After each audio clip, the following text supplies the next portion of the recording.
Welcome to the Terrible Podcast with your hosts from SteelersDepot.com, where you can find all your latest and greatest Steelers news. It's Dave Bryan and Alex Kozora, always lit, talking Steelers. And now, here's Dave and Alex.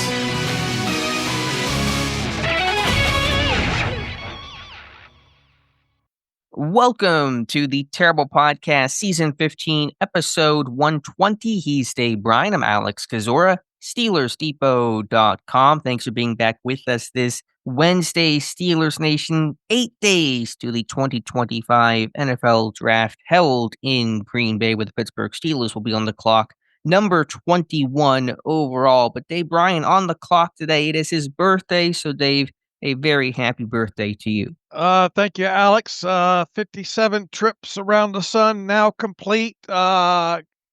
Surrounded by get to work with great people such as yourself. So that's enough of a present there.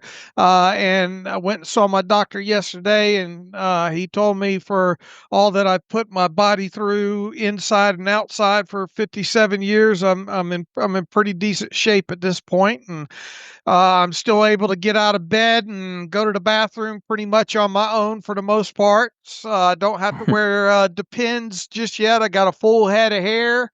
I got a great wife, a great dog. No complaints. Sound like a country song over here, Dave, but I appreciate it. Little things you got to definitely cherish. And so happy birthday. Hope it's a great day. And everyone shout out Dave on Twitter once you hear this message. Also, quick programming note. Want to mention this. I talked about it during Monday's live stream. Going to do my annual live mock draft tomorrow. That's going to be Thursday, April 17th, 8 p.m. Eastern time. Join the room on Walk the Mock last night. It's not going to be the official Walk the Mock that they've done in the past. I don't believe they're doing it. At least I was never informed about it. But the servers are still available. You can join a random room. Who knows how it'll go? It's going to be all 7 rounds, it looks like. So we'll give it a shot. But join the YouTube live stream that's on my channel. Just search Alex Kozora tomorrow at 8 p.m. Eastern time. All right, Dave, hopefully that goes better than the one last year.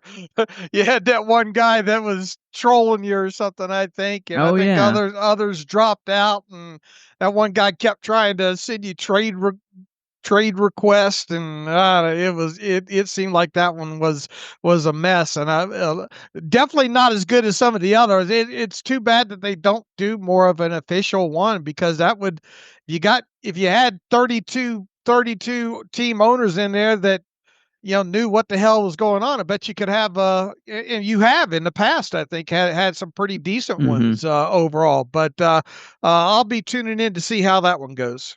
Internet is a fun place. It'll probably be a mess, but come in and take in the show tomorrow, 8 p.m. Eastern time. All right, Dave, Steelers keeping us fairly busy. I mean, it's a partially quiet period, but also some minor news and notes as we get ready with an eye towards the NFL draft next week. Some re-signing, some coaching hires, and some visitors. The final visitors coming in for Pittsburgh. We'll see if we get the last name in today. But we're up to at least 29 known and official of the team's allotted 30. But before we do that, let's do some other housekeeping. Pittsburgh announcing they re-signed veteran offensive lineman Max Scharping to a 1-year contract. Yesterday, Scharping signed off the Washington Commanders practice squad midway through the 2024 season. Played all of, I think, 7 offensive snaps last season, mostly mopping up in that Christmas Day blowout loss to the Chiefs on the final possession. He's played with the Bengals before.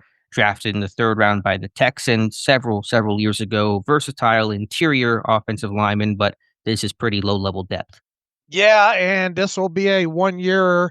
What did he play? 7 offensive snaps last year, I think, in total, and I think 1 on special teams. And this should come in with a base salary of $1.17 million, with a cap charge of $1.03 million as a veteran benefit contract. So this should not eat up any salary cap space whatsoever. This now should give the Steelers 76 players under contract. overall. You've got two of your reserve, offensive linemen now back in Calvin Anderson and Max Scharping. Doesn't give you a lot of warm and fuzzies overall. Certainly will not prevent the team from selecting a tackle or a guard or even both should they decide to go down that path during this year's draft. At least you get a guy back that you know a lot about. You get him on a cheap contract. Should be no guaranteed money involved. And at this, he probably looked around and the draft was coming and wasn't getting any offers and decided to go back to where he was last year. So not a huge news bit overall, but you do add back to the roster and you do get a familiar face back. Nothing inherently wrong with bringing back the likes of Calvin Anderson and Max Scharping. It's fine to do to have some veterans in a pretty young offensive line room overall. I think Anderson's the better player, pound for pound, compared to Scharping, so that's a more attractive signing, but still depth looks pretty weak on the offensive line. And, for how important depth was last season with all the injuries they suffered with Fautanu, with James Daniels, both suffering season-ending injuries early in the year within the first month. Isaac Seumalo beginning the season with that pec injury, missing the first month of the year. You really want to insulate yourself with good depth, and Pittsburgh did have that last year. I'm struggling to see that same kind of quality depth right now. Now, to be fair, they don't play football for several more months, so maybe Pittsburgh will add post-draft, maybe they'll add during cutdowns, but offensive line depth not feeling super comfortable with right now. And of course, there's still big question marks over the starting five as well. Yeah, absolutely. And, when you look at, and we'll talk about this in a little bit about the pre-draft visitor list, I believe technically only one offensive lineman in the door. I think that was Wyatt Millham out of West Virginia, and that was a local visit at that. And I think that's it. So not a lot of attention at all, at least on the surface. Where did we track Pat Myers to so far? We never saw Pat Meyer on the trail. The only report, and I believe we did see him visually, was Isaac Williams, the assistant O-line coach, was at William and Mary for the left tackle prospect Charles Grant. Right. So it would be a bit of a surprise, at least in the first 2 days of the draft, I think, if this team went offensive lineman. We'll see if they have what they ultimately do maybe in the third day of this draft. Obviously, you probably would expect a few undrafted free agents to come in through the door. And then I think the big thing would be the Monday or Tuesday after the draft is any unrestricted free agents that aren't signed will obviously no longer count against the compensatory formula. Will they go that route and add maybe another one or two that way? Right. That would make some sense, but we'll see what happens and going to monitor that pretty closely throughout the year. Pittsburgh does not make more additions, and you better hope that front five plays well, of course, but also stays healthy and does not suffer the injuries Pittsburgh suffered in 2024. All right, Dave, some other housekeeping. This one, a minor note as well, but Pittsburgh expanding their coaching staff. That's been a big point of contention for the last several years. We've talked about it as much as anybody. Art Rooney's downplayed the potential concern over having a small coaching staff in his mind. The coaching staff is a reasonably sized group, but Pittsburgh adding one, and it's a name that may sound familiar at a point here. Luke Smith is now listed as an offensive, or listed really just in general as a quality control coach. The team did not officially announce it, but all those years, Dave, of me just randomly clicking on the Steelers front office page to check for any changes has paid off. They updated his name. It had to have been within the last week or so, because I do check it about once a week just on the off chance there is an update, and this time there was. So Luke Smith added to the coaching staff. He is the nephew of Steelers special teams coach Danny Smith, and so that is the familiar connection there. He previously served the last 8 years as a coach at Duquesne, which is a local FCS school in downtown Pittsburgh. He worked initially as a defensive assistant and then spent the last several seasons as the team's wide receivers coach. He's a local native, went to Pittsburgh Central Catholic, attended Maryland, and then came back to Duquesne to coach there. So quality control coach is kind of a catch-all, older school title that can mean assisting in practice, doing advanced scouting reports, game planning type stuff, just whatever the team needs. But Luke Smith added and hired by the team. Yeah, and I saw a lot of nepotism comments. You knew that was coming. You knew that was coming there as soon as you threw that out there. So good catch by you, paying off to constantly check that stuff. Okay, Dave. So that's a coaching hire. We'll see if any others get made. The team will probably have their, the Bill Walsh internship sometime this spring, this summer, but we'll see if they add any other full-time positions. Not sure if they will. Do you have an issue with the coaching staff size? I know we talked about that early in the offseason when Art Rooney spoke with reporters. Is that still a concern to you, or is that just really kind of irrelevant? I don't know how deep there have been studies on all that. I think you've done a few of them over the years, haven't you? And is there any really discernible difference overall? I've not found a super strong correlation between a team that has a larger coaching staff size and team success. And I'll have to look at it for 2025 and look at 2024. I have not done that yet, but the previous years in which I've looked at it, I've not seen a real obvious correlation. It has been fair to say Pittsburgh, the way that I charted at least, has consistently had among the smallest coaching staffs in football. Last year, I believe they had the smallest coaching staff. It was the Patriots under the Belichick era, but then once Gerard Mayo was hired for his 1 year in New England, he greatly expanded the coaching staff there. So I found a correlation that younger head coaches typically have larger coaching staffs, which kind of feels reflective of the college game with a bunch of coaches on staff and just kind of the youth movement, older coaches, your Belichick's, your Tomlins, et cetera. Your defensive guys too tend to have smaller coaching staffs. But I've not found a great correlation, but I think it has been fair to say Pittsburgh has had one of the smaller groups overall, and that will likely remain true because they've only expanded by one this year. They swapped out a couple names, Scott McCurley and Jared Alexander for Grady Brown and Aaron Curry, but the only actual addition so far has been Luke Smith. And certainly not the amount of kind of changes that maybe was hinted on by Mike Tomlin going into the offseason. I think those comments were a little taken out of context. He never promised a degree of change. He just said there'd be changes kind of at different levels. He never said how much there would be. And to be fair, and I know people won't like to hear this, but they have turned over the roster in a pretty big way. They've lost over 5,000 snaps that are now going to be playing elsewhere next season. So from a roster standpoint, there's been some change there. I agree there could have been more coaching changes. We talked about Pat Meyer. You and I both were interested in maybe getting a stronger, hopefully home run type of offensive line coach. So I'm not here to absolve them completely, but that comment from Tomlin was just more about a general catch-all. It's the offseason. There's always going to be changes, and this year was going to be no exception. And if they don't have a great 2025 season, I would imagine it'd be pretty a larger selection of turnover after this year on the coaching staff. I mean, it's often primarily contract based, and in non-renewal, they rarely fire. They let contracts just expire. That was the case this year with Grady Brown, which Mike Tomlin confirmed, and I believe the same with Aaron Curry. So I would have to look at what contracts are likely. Yeah, who's up? I know I believe Pat Meyer at least will be up. I think maybe Terrell Austin as well, but we'll deal with that come 2026. Sure. Okay, Dave, let's go to the NFL draft now, and Pittsburgh getting their final visitors in. Today is the final day for pre-draft visits across the NFL. We'll see if Darius Alexander, that's the one name that's been reported, and Alexander himself said he was coming in for a visit. And so we'll see if that occurs today. That would make sense.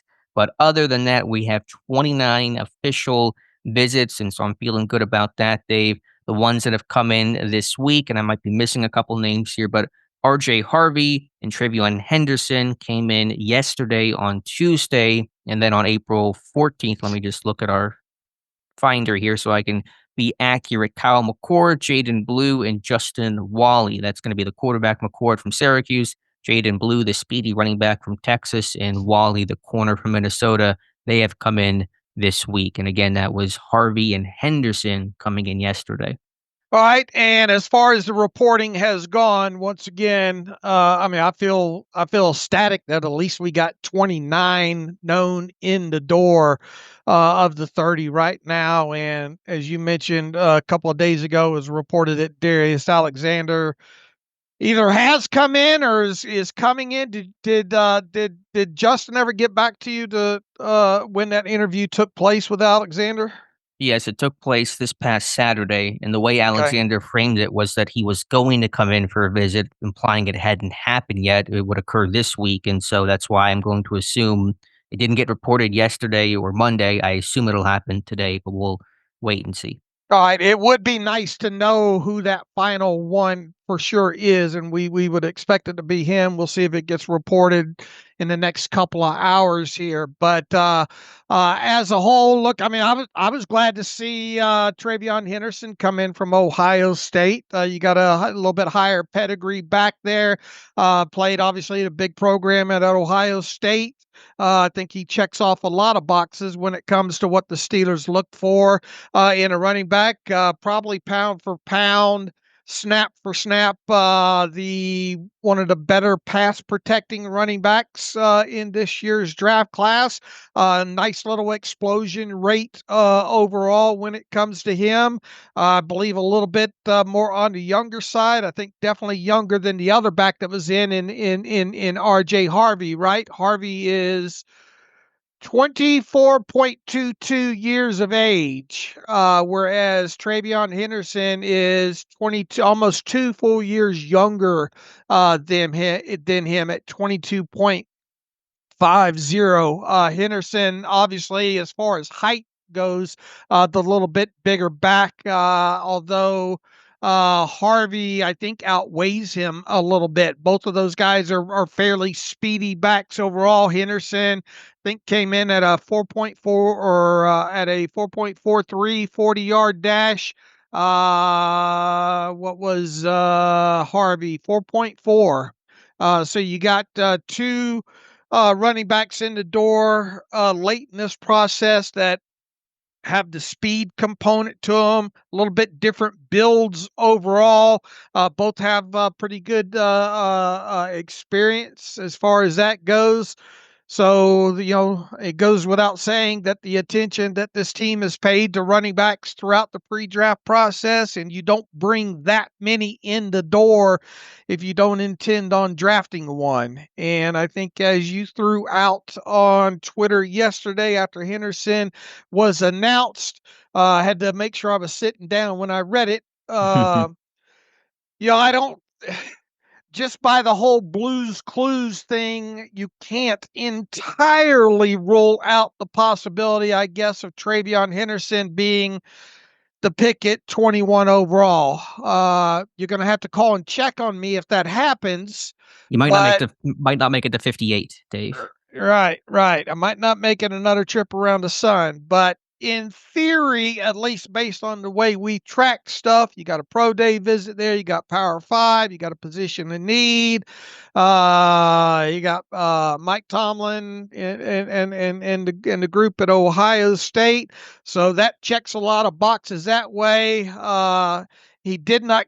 What did he miss on the what they look for thing? Just things he did not do. Is that precise? Weight, because the bar is still high. Although, as I pointed out Monday, that may not matter as much in how they evaluate this year's class in bench, which he did not do. Okay, Harvey made. Who was the one that made the box check? It was Judkins, his teammate, and American Hampton Judkins made it. Okay, right. Okay. Once again, look, I mean, can you entirely rule it out? No. Will I be surprised if that happens with him in the first round, especially at 21 overall? Yes. But at the very least, here's the thing with Henderson, and a couple of these running backs in this list. It seems like they're more second round kind of guys, and guys that you would think potentially maybe not make it to where the Steelers pick in the third round. So if they were to bypass on a running back in the first round, and if some of these kind of second tier guys, the Caleb Johnsons, I guess, the Travion Hendersons, the Harveys, you would think they might have to have a second round pick to accomplish this. Yeah, I mean it's an awkward spot where Pittsburgh, you're in that weird, is it too high for 21 and then too low to take them at 83? You have that big void in the middle, and there's certainly a case to be made for trying to pick up that second round pick. How do you do it? Easier said than done. Different discussion there. But I'll just say that Henderson is going to be on my personal short list of potential options for 21. Now, is he the favorite? No, I would call him probably closer to the bottom, but he is checking every single box, the things you talked about, the pro day attendance, the visit, although that wasn't mandatory because Pittsburgh was at the Ohio State pro day. Tomlin and Kahn attended, but this is certainly going to help the odds here for Henderson. His pedigree, the position of need, the athleticism, RAS of almost 9. Pittsburgh always drafts at super athletic guys in the first round. And he is, for my money, Dave, whatever you think of running back in the first round, put that aside, the true home run hitter of the 2025 NFL draft. There's a lot of speed at running back. It's a really good class, but I think Henderson separates himself more from anybody else as that true angle buster. While he didn't run technically the fastest 40, as you said, Harvey ran faster. Tootin from Virginia Tech ran faster, and those guys are plenty fast. Henderson, to me, had that true, maybe top end game speed against, the top of the top competition. And so this is a guy that's regarded as super clean off the field, really high character. That was basically what I found in my report of him. The only concern is just, can he be the guy? Can he handle the workload at a smaller size? Didn't have to do that in college. And there's some injury history as well. The foot injury in 2022 that caused him to miss 5 games, missed 3 games in 2023 with an unknown injury. And so that's kind of their only real knock on Henderson. But I can certainly see the appeal. And a lot of people like Daniel Jeremiah believe this guy will be a first-round pick. Okay, we'll definitely see on that. Had a 6.3% 20-plus yard run or more run rate, one of the higher marks when it comes to this year's running back class, and a 17.4% 10-plus yard run rate. So now look, you got to take into account the program that he played at and all like that. But I mean, I think the speed is evident on tape. There delivered some long plays. In total, he had 37 runs of 20 yards or longer, it looks like, and 103 when you look at the draft class overall. And college running backs, and look, some obviously had more attempts than others, but when you look at in totality 103 runs of 10 plus yards or more, there's just very few that had more than him in this draft class. Taj Brooks, Devin Neal, Ashton Genty had the most at 124. R.J. Harvey, the other kid that was brought in, had 122. Quishon Judkins, the other Ohio State running back, had 109 overall. So, look, he's accomplished on the field, and especially, look, I mean, you got this team needs more bigger runs, and it's hard to predict 20 yard runs at the NFL level. You would like to see, especially when the Steelers are concerned, more of these 7 to 10 to 12 yard runs, and he's definitely a guy that looks like he can fit that bill at the NFL level. Whether or not he's a full fledged every down, and maybe that's something that's going to tamp his value down, his draft capital down a little bit, because he did split quite a bit there with Judkins at Ohio State. Can he be depended on? And that's really a question about a lot of guys, I think, in this draft are they every down backs, or are they committee backs and all. So Travion Henderson's definitely got that question mark hanging over him. How many games did he have, like 20, let's say 25 or more carries in?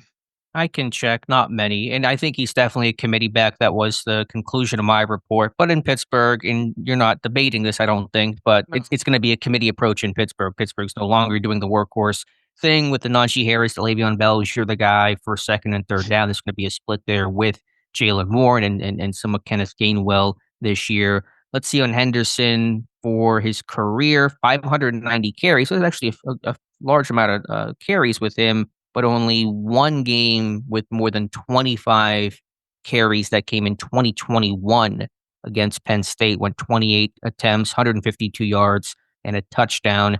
He's got 6 games with 20 or more carries. So those carries were fairly spread out throughout his career. In today's NFL, though, it is getting more and more prominent. If you don't have a guy like a Derrick Henry or Saquon Barkley, but even Barkley had a little bit of platoonship to him last year, right? Yeah, Gainwell played a lot of third downs. In today's NFL, you're seeing less and less of that full-time guy. You're seeing more and more committee stuff. I think than in previous years here, and I guess it goes back to the whole fungibility aspect of the running back position, and especially when it relates to a first round draft pick. And man, I just wonder, if you're going to draft a guy in the first round, you're going to want a guy that's going to play a large volume of snaps. And then on top of it there, not that it should weigh too terribly heavy, but can you get this guy past the first 4 years of his career, and the longevity and the fifth year option and a second contract? And that's a pretty big point to me. I wouldn't downplay that, Dave, because you want that guy to be in Pittsburgh for 10 years, and does a running back do it? I agree. You don't have to sell me on that, but you just wonder. Look, some general managers around the NFL or coaching staffs are year to year. What can you do for me right now? Can you put us over the hump? Can you get us to a Super Bowl? Right? What can you do for us in 4 years? And we'll worry about the rest after the fact. But in some degree, do you really want to have to go back to the well every fifth year drafting a running back early? Which is essentially what Pittsburgh has done. I mean, James Conner to Najee Harris was less than 5 years, and now the Steelers looking to replace Najee Harris. But Henderson does fit the ideal, which Pittsburgh has been looking for this offseason with DK Metcalf, to a smaller extent with Kenneth Gainwell. Space players, big play capable guys that can be able to create and take advantage of daylight and rip off those big runs, and Henderson can do it better than I think any other running back in this entire draft class. A draft class that is incredibly strong and has a lot of depth. Couple other quick notes here on Henderson. My comp to him was Raheem Mostert, the speedy Dolphins 49ers running back. That was my official comp on him. Pittsburgh. And when was he drafted? He was undrafted. I'm pretty sure out of Purdue. Yeah, to go to your fungible commentary there. Assuming no other running back comes in today, we'll just kind of save that space for Darius Alexander. Pittsburgh will have brought in 9 running backs for pre-draft visits this year. It got a little funky around the COVID era where they didn't do those visits, but dating back to 2016, the only time Pittsburgh has brought in more of a position than the 9 running backs this year was 11 safeties came in 2016, and they drafted Sean Davis in the second round that year. And so really seeing a high degree of interest in the position overall. They're drafting running back. It's not even a debate or a secret or a discussion anymore, just a question of how early and who that player will be. Last note on Henderson, and you're not drafting him for this reason, but we love our dot connecting. We love our little ties and Steelers connections. Henderson grew up in Hopewell, Virginia, which was an hour away from Mike Tomlin's hometown. So that's a little commentary there. Tomlin does seem to love his Virginia guys. Henderson was the 2019 Gatorade Virginia Player of the Year. Now, that's certainly no guarantee he'll be the pick. I remember us talking about, JOK from Notre Dame? He was a 7.57. Thought that might be the guy. Didn't end up being the guy there, but little maybe Virginia connection there between Henderson and Tomlin. I'm sure they talked about their childhood days growing up in that area whenever he came in on his visit yesterday. I'm sure that when Mike Tomlin went to the Ohio State Pro Day, it wasn't a first-time introduction when it comes to Henderson. Does Mike Tomlin still, the last couple of years, has he gone back for that? Who was that one reporter there in Virginia that always had the interview with him every year? He didn't do it last year, I don't believe. I know what you're talking about, but because he has that camp he goes down there for, and I don't think it happened last year. At least we didn't see anything. I think we're going on maybe 2 years now. I don't know how maybe COVID maybe interrupted some of that and all, but I don't think he did it last year. Long story short, I'm sure Travion Henderson has been at around Mike Tomlin prior to the pro day. He was at Ohio State last year, Tomlin was, right? Let's Right. double check that on our tracker. Make That's a sure good I'm point. actually, it does not look like Tomlin was at Ohio State last Okay. year, believe it or not. But I mean, I'm sure at some point along the way, even Through a years camp or back before, home or something like yeah, that. there's Yeah. there's going to be a connection there. And even if there wasn't, they've gotten to know each other very well throughout this process. Last note, Henderson also great ball security, rarely fumbles, and so we talked about some of the fumble concerns with guys like Tootin. Henderson is on the other end of the spectrum. He is extremely ball secure. Feels like once again rolling back. There's some talented backs in this class for sure. Genty's talented. O'Marion Hampton's very talented. Henderson, Harvey. I mean, you go down the list of even some of these guys that the Steelers have brought in for visits here. But I'm going to go regardless of how talented this class is. I'm going to go through the roof. They spend a first round draft pick on the position. It really does feel like Henderson is a second round guy to me. And I would view it as a huge gift, I think, if he's still on the board where the Steelers currently pick in the third round. Do you have any thoughts on his teammate, Quinshon Judkins, in comparison to Henderson? Is there one you like more? I definitely like Henderson more. Okay. Me too. Me too. The different styles of running back. Got into Judkins tape a lot last night. The Judkins at 2023 at Ole Miss, I liked a whole lot more than the 2024 version of Ohio State. I think he put on some weight. He was slower. It wasn't as explosive. You get the Judkins of a couple years back. I might be more interested in that. But Henderson last year, I thought was a stronger player. I think Henderson should go before Judkins, but I think where does Dane? He's got them right there together at 4 and 5 on Who's his 4 and who's board. 5? Henderson's 4, Judkins is 5. Okay. Yeah, I think Henderson will go in reality ahead of Judkins, but they're both going to be pretty early picks. Right. I would be surprised if they're. I would be surprised if Henderson's not one of the first 5 running backs off the board. Period.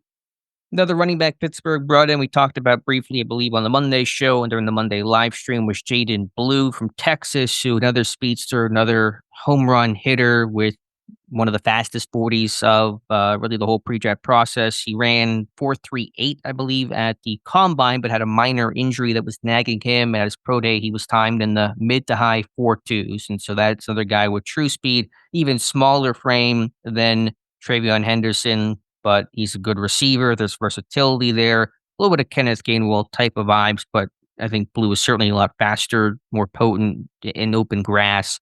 But fumbles are a big concern with him. He's got a bunch of them throughout his career. Yeah, and I think with the hand size, some of the smaller hands when it comes to this year's class, 8 and 3/8 inch hands, which might play a little bit of a part in the ball security issue there. Yeah, I think I had the commentary about his left hand being weaker. Yeah, Blue had talked about how most of his fumbles have come in his left hand. I didn't independently look at that, but I know he's talked about that being a bigger issue, more comfortable with the ball in his right hand. Day 3 guy with him, right? Probably 5th round, 6th round with Blue. Yeah, in part because of the strength of the class and a weaker class, maybe he'd go a little bit earlier. There's certainly some potential with him. I liked his tape overall, but he's even more of a committee niche guy than Henderson with the size, the fumble, the lack of productivity. Really didn't play a ton until this past season. He's going to be a day 3 guy. All right, after seeing, and we're going to go out on a limb and say no more running backs will be in as that 30th visitor. Based on the guys that have been in the door, will the Steelers draft one of these guys that have been in the door? That's question 1. And the second question is will they draft one of these guys in the first 3 rounds of the 2025 NFL draft? Remember, we had this conversation not too long ago of what position's going to come first, wide receiver or running back. And it feels kind of, to me, it's going to be one of those positions that's going to go in the first 3 rounds, I feel like, and not both.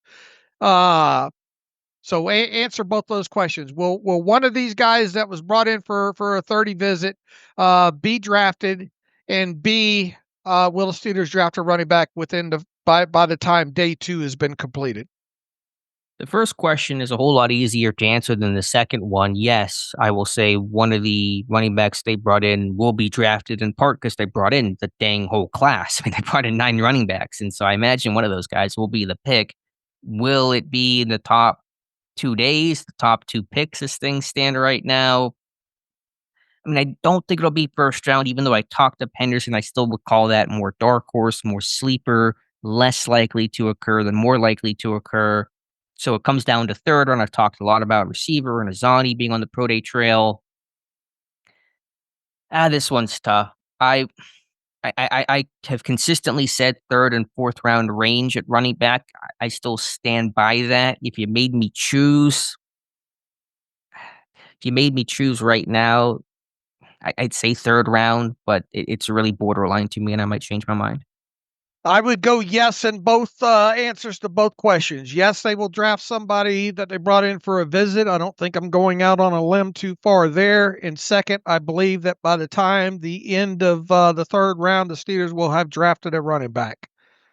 And thus I am, and I believe I said this the other day when we were talking. I think they will draft a running back. I think wide receiver is going to wait outside of the first 2 days of the draft. Fair. So, do you think it'll be first round on running back? The only way I think it'll be first round is if it's Hampton. Okay. So if we assume it's third round, if we assume the odds of first round aren't terribly high, which of these running backs they brought in, since you believe it'll be one of these names, is most likely to be that third round selection? Well, here's the other thing that I'm really, really struggling with here. Man, my gut, and I am not one, we entertain a lot of, will the Steelers trade up? Will the Steelers do this? Will they trade? Will they trade up, down? We get a lot of can you guys predict trades? I have just got this burning feeling in me that this team's going to come out of the top 100 picks with 3 selections. Somehow, some way. Does that mean adding a second round pick? Does this mean adding a third round pick? Somehow, some way, this team's going to have 3 selections within the top 100 picks of this draft. And I'm trying to, and when it comes to our mock drafts, our final ones in particular, it's so I don't know how many times I've actually done it, if any, where I've actually predicted some sort of trade, but I feel almost obligated because my gut feels so strong that this will happen. So I think whether it be a second round or an early third round selection, that's when the running back's going to be taken.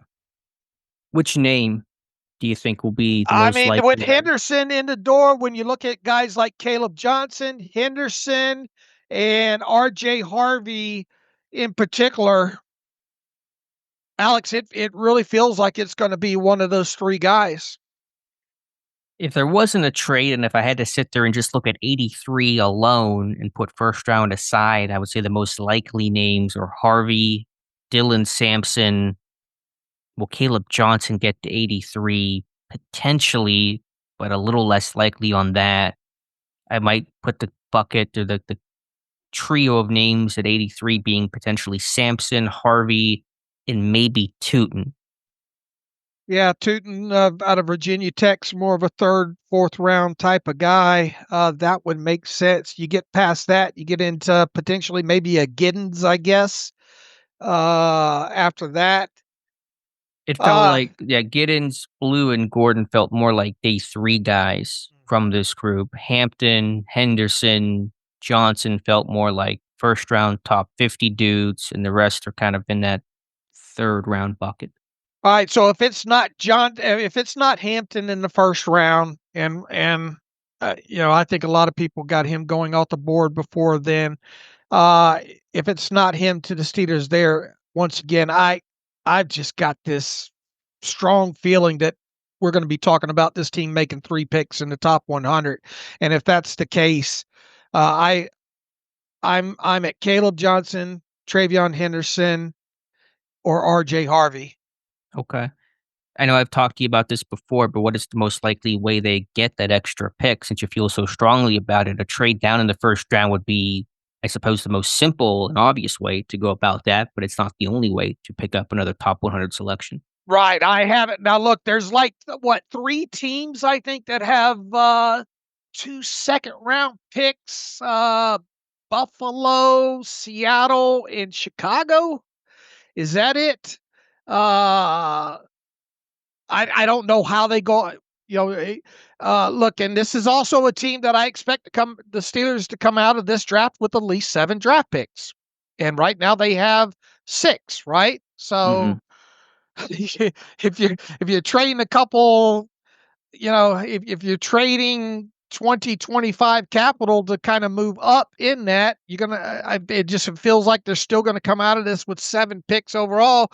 The only way around it would be to either trade a player to get that, trade down in the first round, or trade some of that 2026 draft capital that you've built up now thanks to the compensatory formula.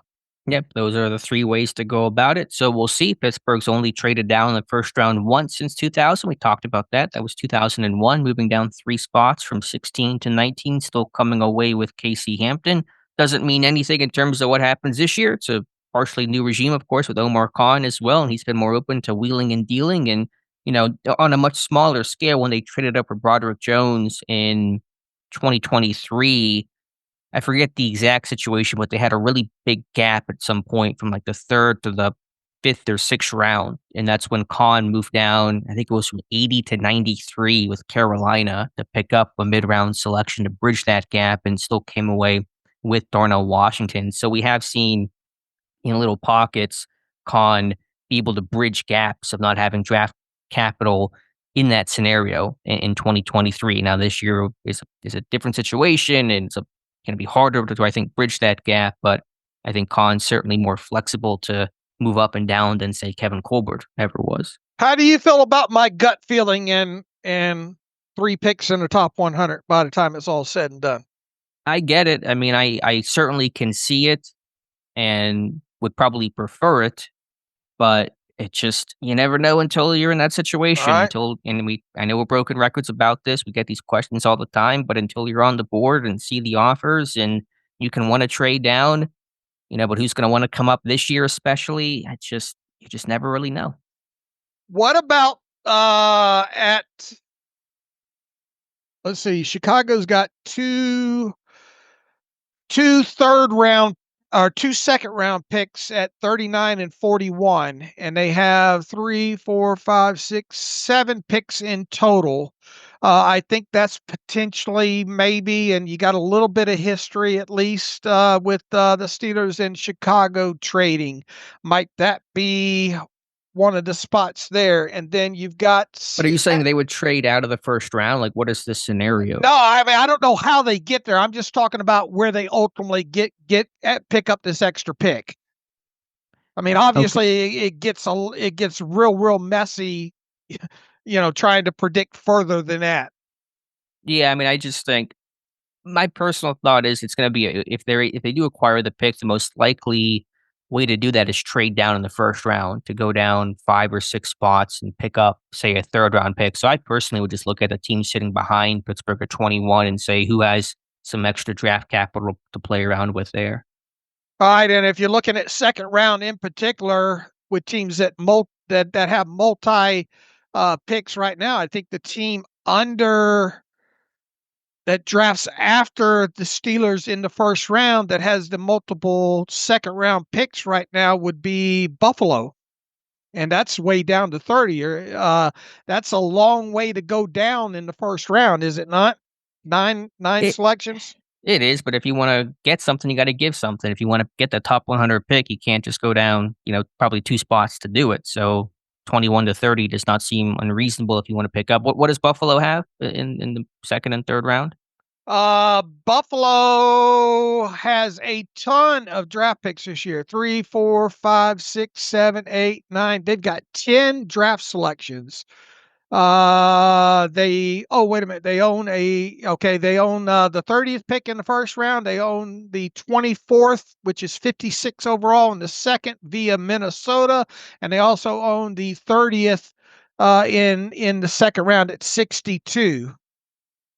So what would that trade potentially look like where Pittsburgh goes from 21 to 30 and picks up 56 or 62? Probably. And then Yeah. maybe something else, Yeah, Buffalo gets a little hollow. They got a lot of later round picks, though. It looks like they got a ton in the fifth round. They got like 3 fifth-round picks. So they're a little hollower in the middle, but I could see something like that potentially playing out. But I mean, that's 9 spots down. Boy, you want to talk about stop the presses. Steelers trade down 9 spots in first round. Yeah, but if you want to get that second round pick, you gotta be able to be flexible, and you can't just move down a little bit for something like that. And people probably don't want to hear it, but we'll know by the first 2 days of the draft, I'm sure. Could George Pickens be in play to Sure. pick up at maybe at worst a second round pick? And I think there'll be more attention given to that because this receiver class is not as strong. It's not just, well, why would I trade for George Pickens? I got a great draft class I can choose from instead. I don't have to deal with the contract and all that kind of stuff. This receiver class is pretty weak, and it may give teams more incentive to work the phones. But if I'm Pittsburgh, I'm not giving up Pickens for less than a 2, and I think a 2 is a pretty high price for a guy with his antics and personality concerns in the contract you'd have to almost certainly give him if you're giving up a 2, and there's a pretty bad track record of teams trading for Steelers receivers. Teams should probably be cautioned of as well. The Atlanta Falcons only have 5 picks as we stand here right now, and they picked 46th overall or 14th overall in the second round, 46 overall in the draft. Mike Tomlin and Raheem Morris are pretty good friends, right? Mm-hmm. Could that be something in? And I might as well be open how my mind's raced about all of this in totality and kind of throw it out there. What if somehow they're the whole Aaron Rodgers thing, maybe they don't feel very good about that? Could you see some sort of Kirk Cousins, George Pickens draft pick or 2 kind of trade scenario fall out here? I guess, but that really gets into the weeds about Right. big That shifts and messiness. changes. Yeah, so I don't even want to touch that one because that's a whole lot going on in that hypothetical. All right. Long story short, where do you come in on probability of the Steelers coming out of the first 100 picks in the NFL draft with 3 selections? Somehow, some There's a way. chance. Yeah, I mean, a 33.3 1/3 chance. I guess. I mean, I think it's certainly possible. I'd explore it. Just it's really hard to say. I'll go higher than that. I think there's at least a 50% chance. Okay. I think they'll look at it. Just can't get a deal done that makes sense for both sides. I can't answer that right now. All right, here's the other thing that I'm struggling with as we get less than 2 weeks here for the draft.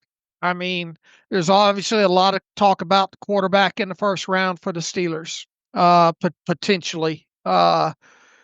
Man, how and if you don't pick up a second round pick, how do you go from quarterback in the first round to addressing defensive line in the first 3 rounds? Yeah, I understand, but I think Pittsburgh would say it's a deep D-line class, done a lot of homework on the mid-round guys, and they're comfortable sitting there at 83 taking a guy, and it could be a Darius Alexander who appears to be coming in or has come in for a visit. All right. There's a lot to wrap your brain around here. Overall, I mean, I feel pretty confident that at this point, at least in my head, that the first round pick is going to either be a defensive lineman, a quarterback, or I just don't see a running back being first round. What about receiver? Yeah, I think maybe if the right guy falls, I could potentially see that. Just a quick note from the other pre-draft business. We haven't talked about him much, but Right. Justin Wally from Minnesota came in on Monday. He's a little undersized, early average size corner, but I liked his tape. Good ball skills, productive. I think he might have been an early receiver in his career, but ran well at the combine, ran a 4.4. Gave him, I think, a fourth round grade in my report, but little plucky, feisty cornerback that maybe will have some inside outside flexibility. All right, let's assume that Darius Alexander is number 30. Okay. That would mean that Walter Nolan did not come in. Right. That would mean that it's a little bit less messier that Kenneth Grant did not come in, although the Steelers did supposedly go to Michigan at least for a pro day dinner, and you would have to think that Kenneth Grant was part of that, if indeed that happened. Mm-hmm. But I mean, you almost have to, just by the Blues Clues aspect, have to remove Walter Nolan from consideration as first round draft pick. Yeah, based on precedent, and that could always change. History is that, but I feel pretty confident if Mike Tomlin, Omar Khan did not attend your pro day and you did not come in for a visit, which Nolan checks neither box, you were not on that short list of options at 21. Do you view Darius and to really, I mean, if you look at the whole Power 5 thing overall, you can't put Darius Alexander in the first round, right? I don't think he is either way, but sure, Pittsburgh's last non-power 4, I guess we have to say now, prospect in the first round was Ben in 2004. I imagine that streak will continue into 2025. And we both agree Shemar Stewart's an edge, right? Yes. So that would be a weird selection. They have brought him in though, but they did not go to that. They did not go to that Texas A&M Pro Day. I mean, who else is defensive line first? I mean, you're down to basically two names. You're down to Derek Harmon and Kenneth Grant, and Kenneth Grant by the assumption that they would have been at that Pro Day had Aaron Rodgers not come in. But at the very least, at least they went to the Pro Day dinner there. Assuming that Alfred Collins and Tyleik Williams aren't in first round consideration, then yes, the two true defensive linemen to look at are Harmon and Kenneth Grant. All right. Well, you sure go ahead. I will just say that in past years, they haven't always brought in their first round pick for a visit. In fact, it was actually pretty uncommon for their first round choice to come in for a visit. It was always them, Tomlin, GM, going to their pro day. That changed last year with Fautanu coming in for a visit because Pittsburgh just never goes out west. But I just want to say that you might see a lack of first round names on that 30 list, but that's not super uncommon for Pittsburgh. Right. But some of the pushback, I guess, to that is why didn't they at least send Dunbar out to Oregon? But that is a long way to travel. And I still don't think he did much of anything at his pro day. And on top of it, they got to see a whole heck of a lot of them at the combine for sure. Sure, that's fair. And Harmon came in for the visit. We didn't see Carl Dunbar at all during the pro day cycle. Maybe we missed him, but we usually have a pretty good eye for him. We saw him at the combine. He put guys, including Harmon, through drills, but that was the only time I saw Carl Dunbar throughout the pre-draft process. I agree. All right, we see it? We saw him at LSU. Was he at LSU? No. Where was didn't we see him somewhere? I don't believe so. I'll double check our tracker, but not this year. Okay. Let me double check and make sure I didn't miss something, but I don't recall seeing him. All right. No, I don't have Dunbar in our tracker at all. Okay. Might have been last year. I think he was there was that Mason Smith? Maybe that's what you're thinking of. Maybe that's what I'm thinking of. Yeah. Okay, Dave, let's talk about one guy who came in for a visit a little bit ago. We've been tabling this discussion because we both wanted to really kind of get into his tape and have a really good, I think, worthwhile discussion about him. That is Colorado quarterback Shadur Sanders. I wrote the article yesterday on the site, got a lot of great feedback. So thank you guys for reading and commenting, giving my thoughts on Shadur Sanders. Should he be the pick at 21? Should Pittsburgh pursue him as their potentially and hopefully franchise quarterback in the future? Dave, you said you've been able to watch him a little bit more as well. I'll just give you my short answer right now. I don't view Shadur Sanders as a, confident banged the table for, franchise quarterback of the future, can transform Pittsburgh's franchise, make them contenders. So while there's things to like about him, I would not take him at 21, even if he fell to Pittsburgh. Where do you come in, Dave? What are your thoughts on Shadur Sanders? Well, I mean, my short answer aligns right with you, but that I need to tell you how I got there overall. He did play in a pro style offense last couple of years, obviously at Colorado.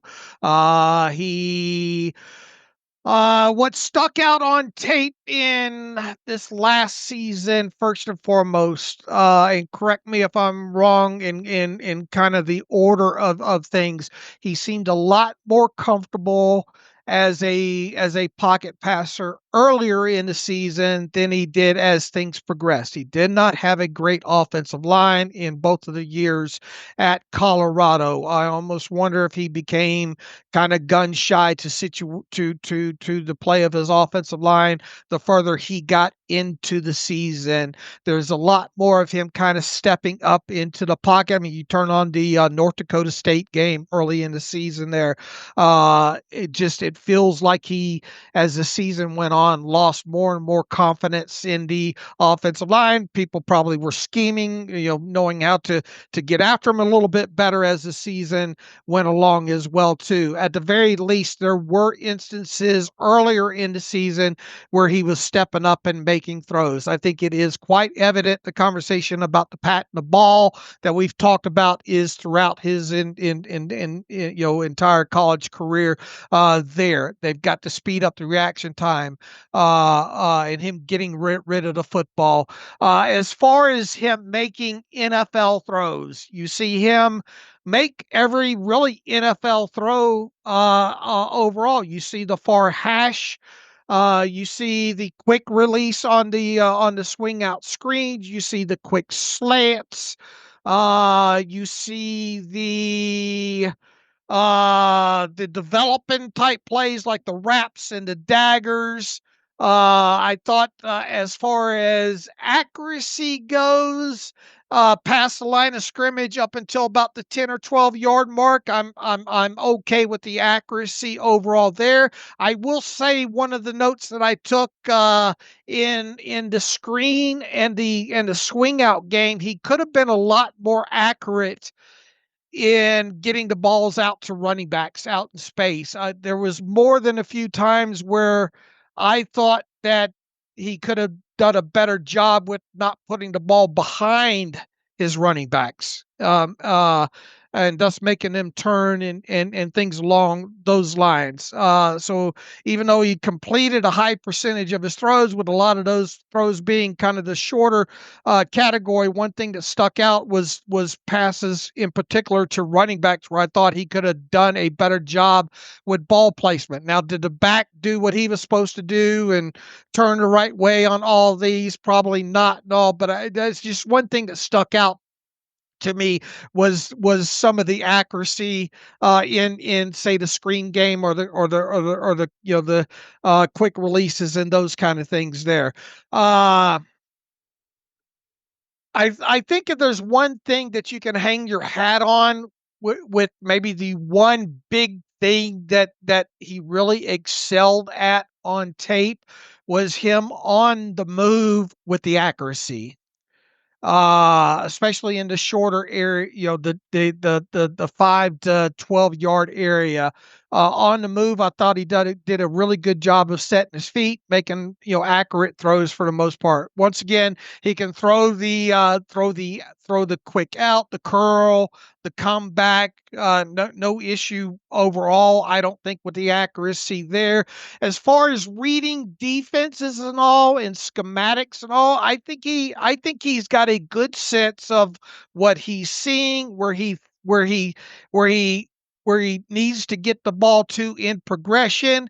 I think just the timing of his progression is not there. I think it takes him too much time at times to go through progressions to get the ball where he needs it to go. And then once again, there's a little bit of an elongated wind up, I think, with him. And then there's the whole pat the ball type situation. He's going to frustrate. He's going to take he's going to take his fair share of sacks at the NFL level.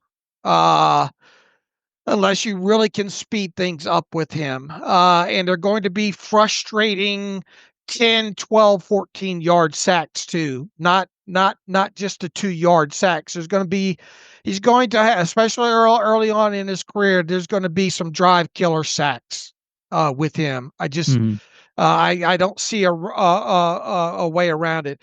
I think as last season progressed, you saw him drift quite a bit.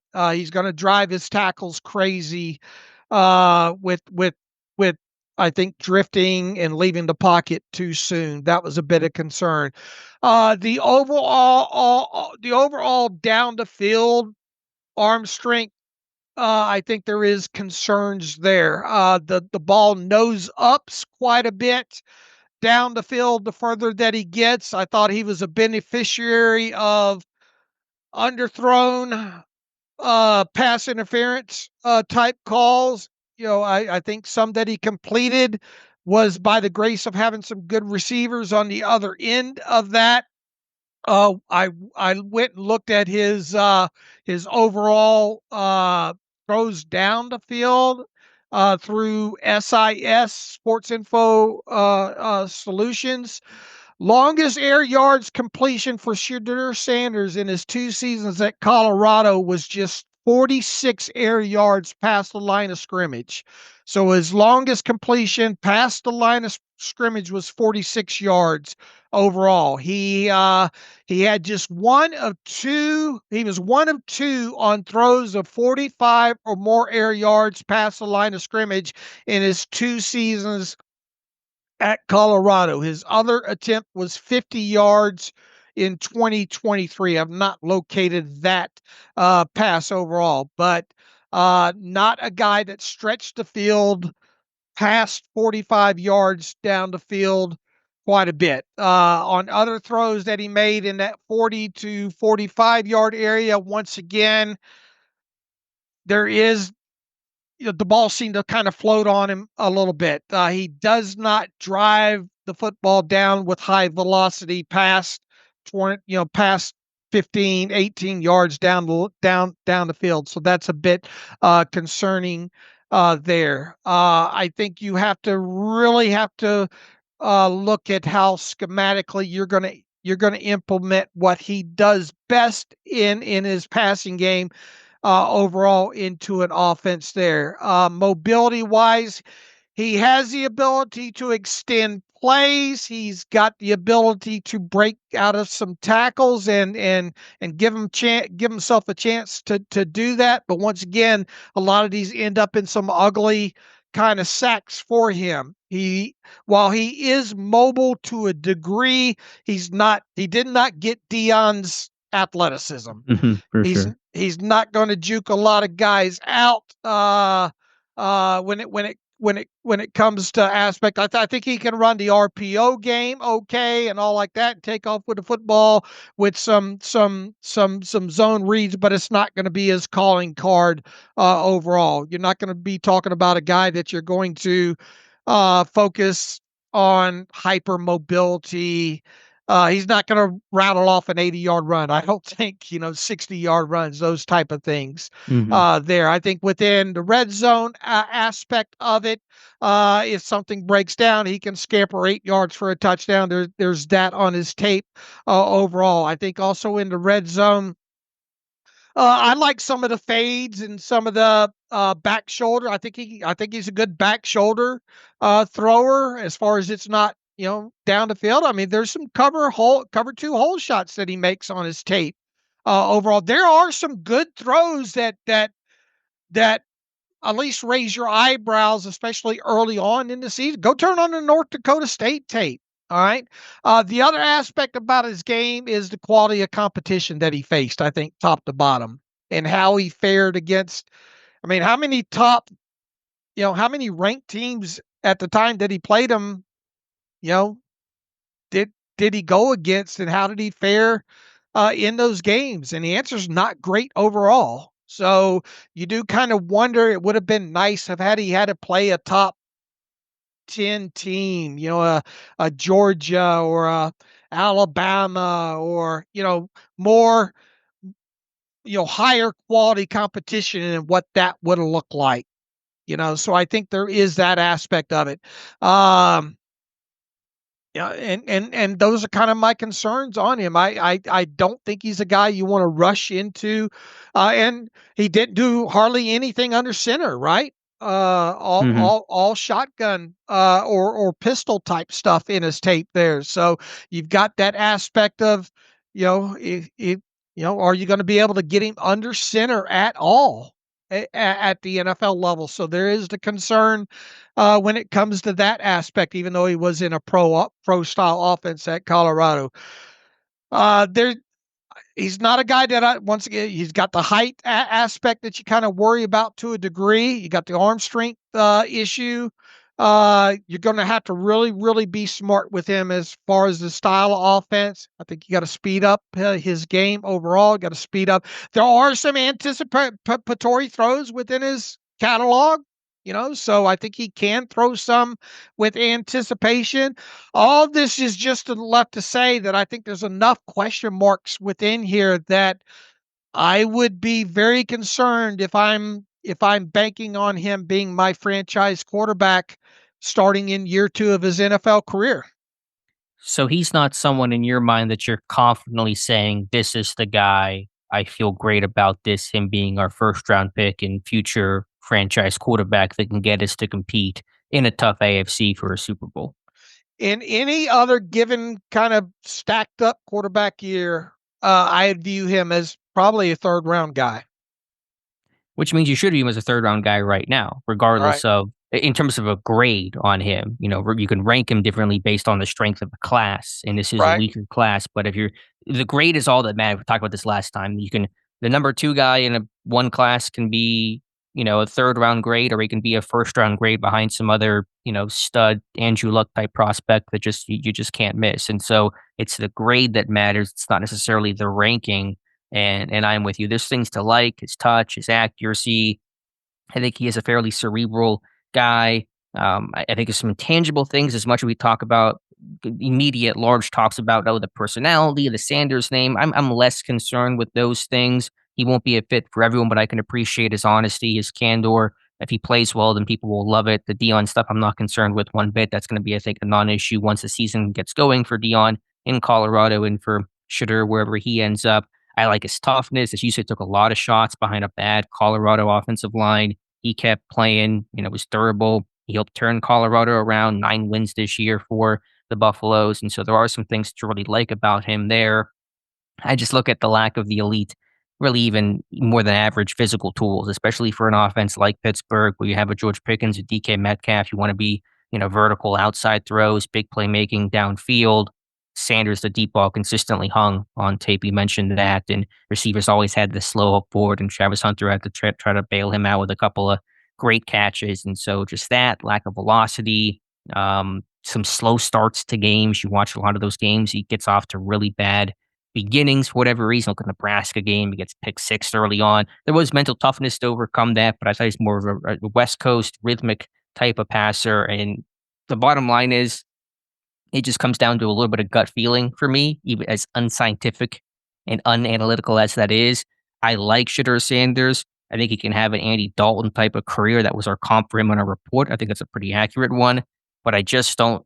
You got to love that 1st round guy. You have to really feel like this is the guy and feel like really, really confident to take that chance and make that big time investment. I just don't get there with Sanders. And so I just can't justify in my heart of hearts making him the pick at 21. I think he is going to benefit from this being such a bad class. I still think that he has a potential of being the 2nd quarterback off the board. In the flip side, I can see him still being on the board as maybe the 3rd or 4th quarterback, depending on how. I think a team's really got to be cognizant of knowing that it might be hard to get him on the field until later on in his rookie season. And there's just a lot of aspects of his game that really need a lot of refinement and overall. And I think even if he does refine some of these things, he's still going to be a guy that takes a lot of sacks in the NFL. I think Is he going to be a guy that can consistently, if your offense is predicated on pushing the football down the field with some speedy wide receivers? How's that going to look? I mean, only 2 attempts of over the last 2 years of 45 or more air yards, even with having guys that can break loose as as the wide receivers. And look, I understand the offensive line wasn't great, but I mean, only 2 attempts of 45 or more air yards over a span of 2 seasons at a big time program like Colorado. How does that compare to other quarterbacks, though? I'm always interested in the relativity in terms of what was your longest air yard completion and how often did you throw deep? Because I think without being able to compare that to other quarterbacks in this year's class, or even other years' classes, it's a little harder to get a good feel for how that number stacks up. I imagine it's not a top number, but I just would love to get other information first. All right, of throws longer than 45 yards down the field, air yards past the line of scrimmage, for 2024 alone. And let's just limit this to Power 5 guys. All right. Okay. Jackson Dart had 6 attempts. What did Milrow have? And he completed, believe it or not, Jackson Dart completed just 1. Nico out of Tennessee had 6. He completed 0. Jake Retzlaff out of BYU had 5 attempts, just 2 completions. Dylan Gabriel out of Oregon, 5, 1 completion. Let's see. What about just some of the guys in this year's draft class? Milrow, Howard, Shuck. Shuck had 4 attempts, 0 completions of 45, more than 45 air yards. Okay. Drew Aller, just 2 attempts, 2 completions. Who else did you want? Howard. I think Howard's gonna have some good numbers here, would be my guess. I mean, he had talent obviously to throw to, but what did Will Howard have? Kyle McCord, 2 attempts, 1 completion. Let me go through, see if I find more here. Just a Power 5 guys. Shadur Sanders, 1 attempt, 1 completion. Where's Maybe Howard didn't have many. It sounds like you're going numeric. Jalen Milrow, 1 attempt, 0 completions. Okay, I thought he would have had more. Quinn Ewers, 1 attempt, 0 completions. Now, once again, this is more than 45 air yards. Cam Ward, 1 attempt, 0 completions.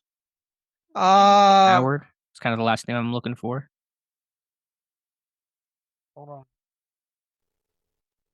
He had some of those deep balls. He's more of he doesn't have the greatest arm strength, but the touch, the accuracy, the downfield throws, and of course throwing to Jeremiah Smith helps a whole lot. So I imagine he maybe had 3, 4.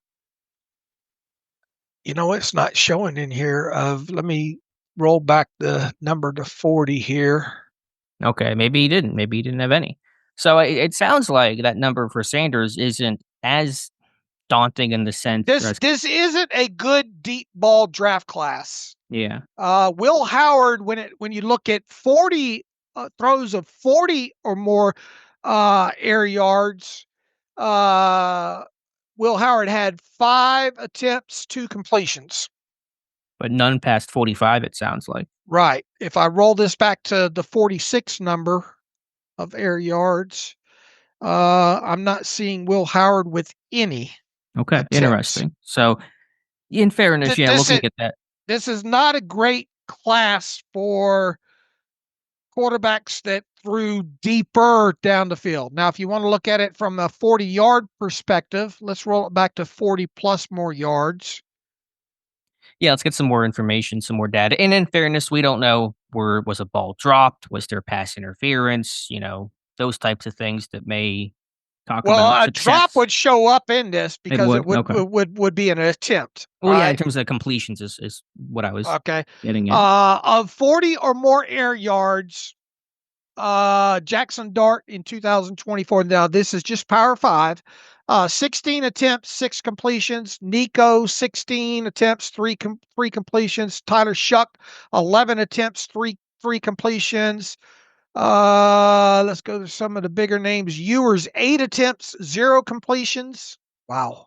Shadur Sanders, speed to throw to. Shadur Sanders, 6 attempts, 4 completions. Will Howard, 5 attempts, 2 completions.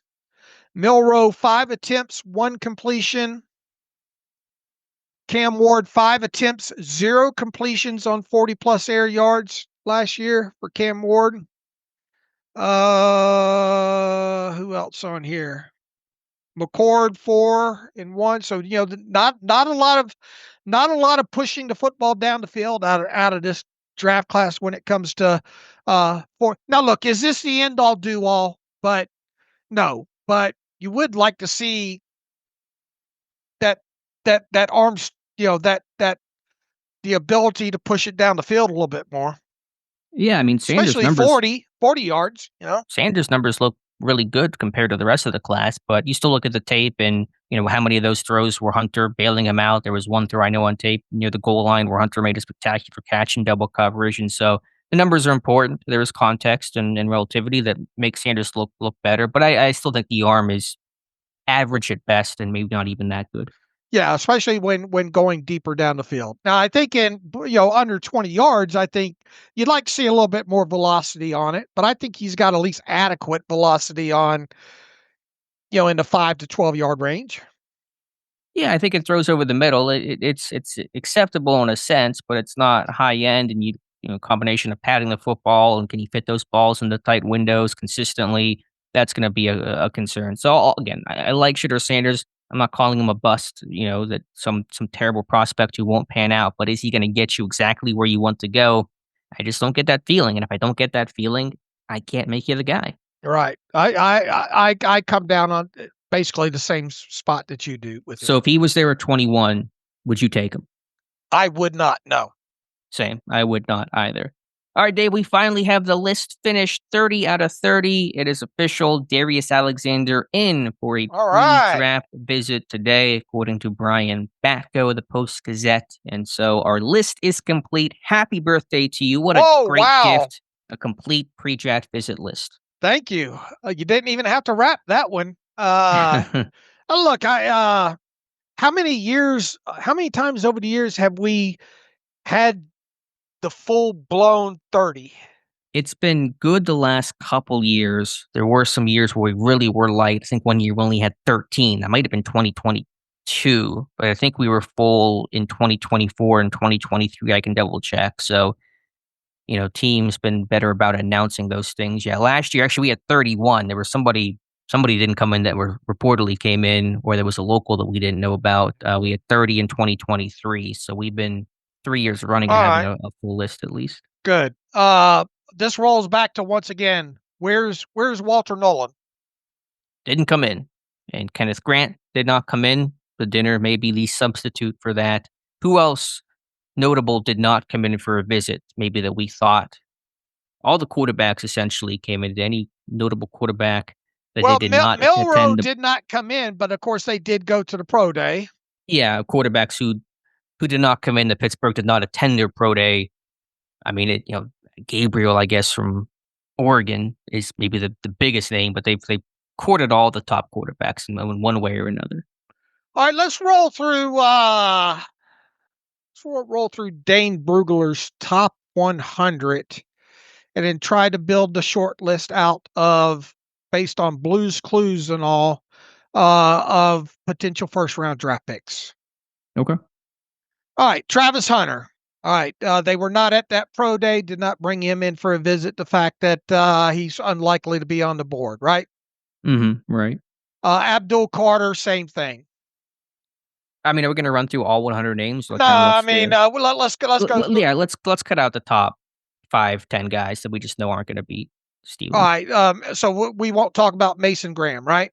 Right, not going to happen. All right, should we talk about Tyler Warren? I mean, we can. He didn't check the box, so for whatever it's worth, he would not qualify for the short list. All right, Dane's got Shamar Stewart. He's on the list in terms of coming in for a visit. All right, Colston Loveland. Are we to assume that he would have been part of the dinner? I can't assume that one way or another. All right, Tet McMillan. We won't talk about him. Cam Ward's going to be gone. Jahad Campbell. I guess technically on the list because of the pro day attendance, but given the positional lack of need, I wouldn't put him on the short list. All right, Matthew Golden's on the short list. Yep. Derek Harmon's on the short list. Yep. Nick Amanawari. Yep. Will Johnson. We don't know about the dinner situation there, so it's a little up in the air right now. Also, he had a private workout the other day. We don't know any attendance on that, but it's unlikely that Tomlin or Khan would personally attend that. Malachi Starks. Yeah, I put him on there. I know that's in that sleeper territory, but attend the pro day. Terrell Austin put him through his workout. I put him on there, at least an initial short list. What about Josh Simmons, the tackle out of Ohio State? Technically fits, sure, but given the lack of intrigue at offensive line at large, I probably would not include him on any sort of final short list. Tyler Booker, the out of Alabama. Also qualifies, but would not put him on the short list for lack of need. Kenneth Grant. We'll assume that dinner happened with Grant in attendance, so I'll put him on the short list. All right. Kelvin Banks out of Texas. Again, technically could put him on there, but I also cross-reference with the lack of offensive tackle interest and would say that he's not going to qualify for the short list. All right. How about we cannot put Luther Burden on the list, right? Correct. Cannot do that. What about Emeka Buka? Yes, certainly. Okay. Marion Hampton? Yes. Yes. Jade Barron out of Texas. Yes. Walter Nolan out of Ole Miss. Nope. Shadur Sanders out of Colorado. Yes. Going through the list here. I just put the other quarterbacks on there now. Dart All right. and Milrow. You put on the short list? Yeah. Okay. Jalen Noel. No, not first round. I wouldn't put him on the first round short list. Caleb Johnson. No, not first round. Jaden Higgins. He might go earlier than people think, but he's not. I'd be very surprised at 21, so no. Travion Henderson. Yes, I would. All right, and then we talked about, we'll go through the top 50 here. Jackson Dart. Yes. Yeah, I said the quarterback start in Milrow. Tyler Shuck, number 50. Wouldn't put Shuck on the first round short list. I wouldn't either. Would Azare Thomas out of Florida State, who's at 51.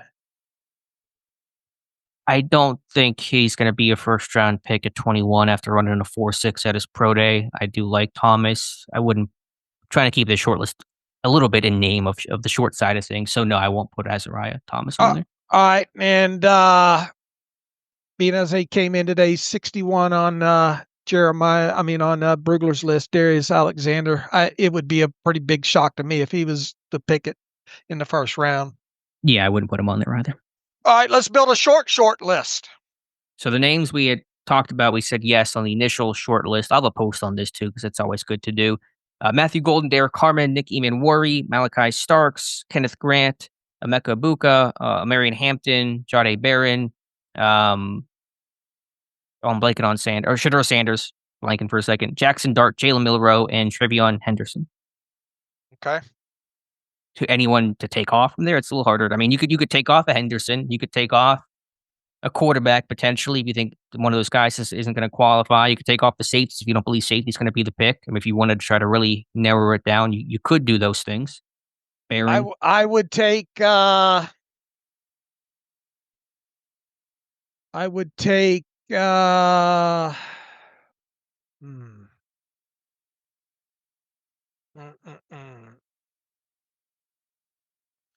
I'd take Henderson off. I'm not convinced they're going to take a running back in the first round. Okay. Fair. We had to try to make this list of like 5 names. We have probably 3, 6, around 10 names right now. If you had to cut this list in half to really give you a true short list, who do you think would be your 5? I think it would be Matthew Golden, Derek Harmon, Kenneth Grant, Shadur Sanders, or Jackson Dart.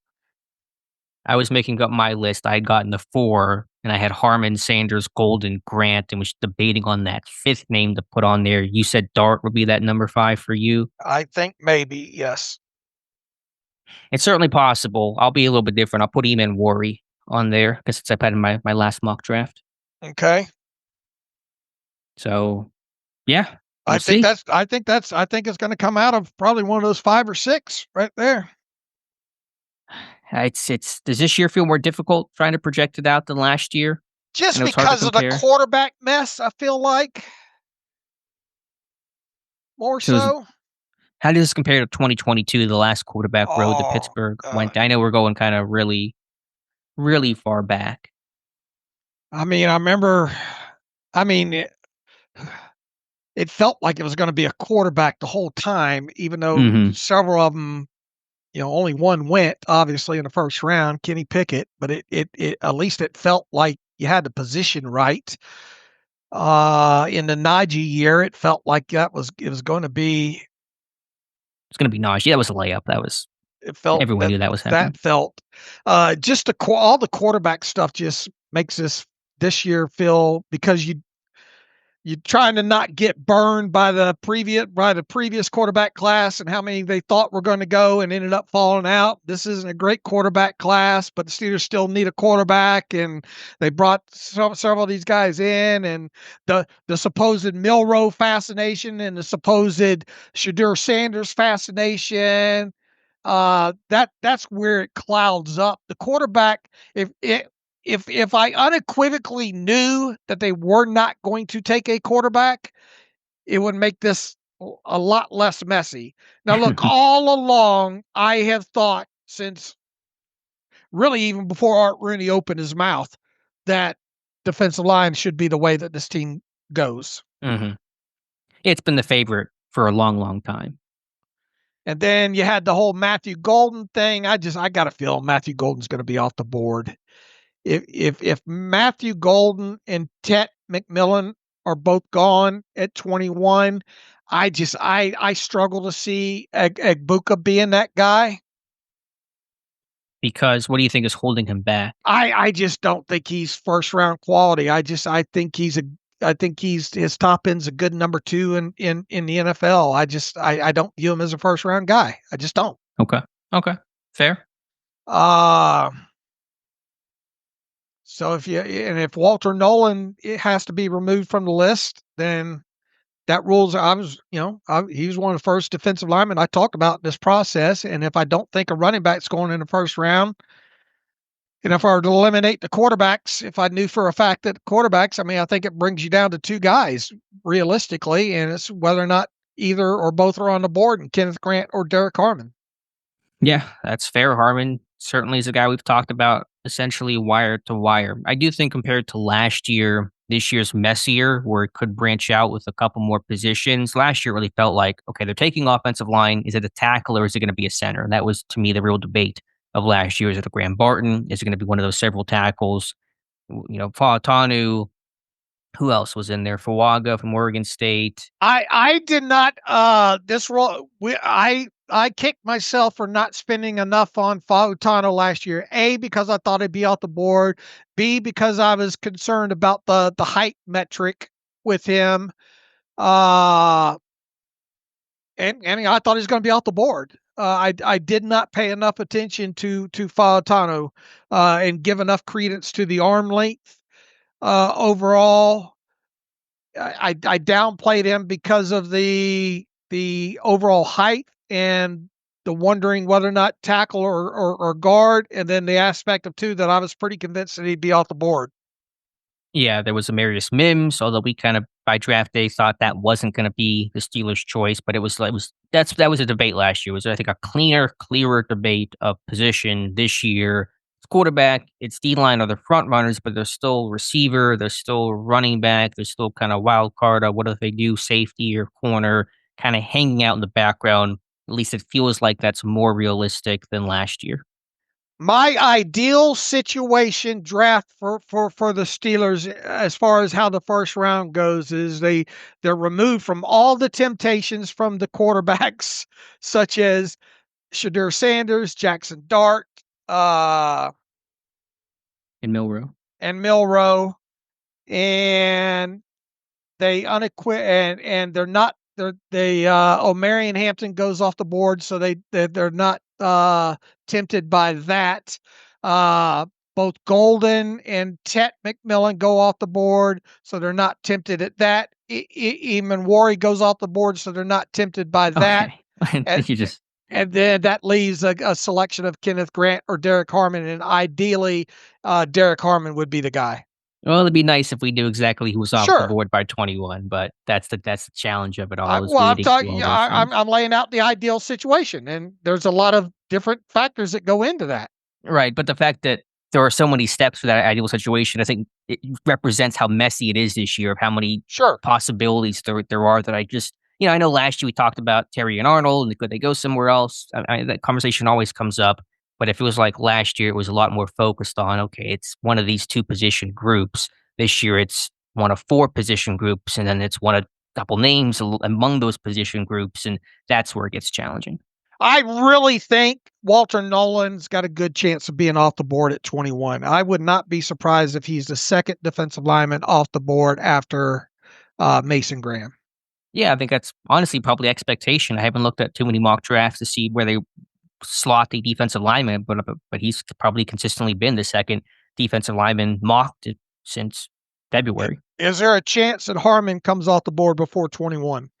Sure, and that's the question. There's been some buzz on Cincinnati and Derek Harmon. I know Harmon, we talked about, wasn't getting a lot of visits, but right after that week he visited Pittsburgh, he was a busy man. He was in Cleveland the day before. He was with the Jets. He went to Detroit.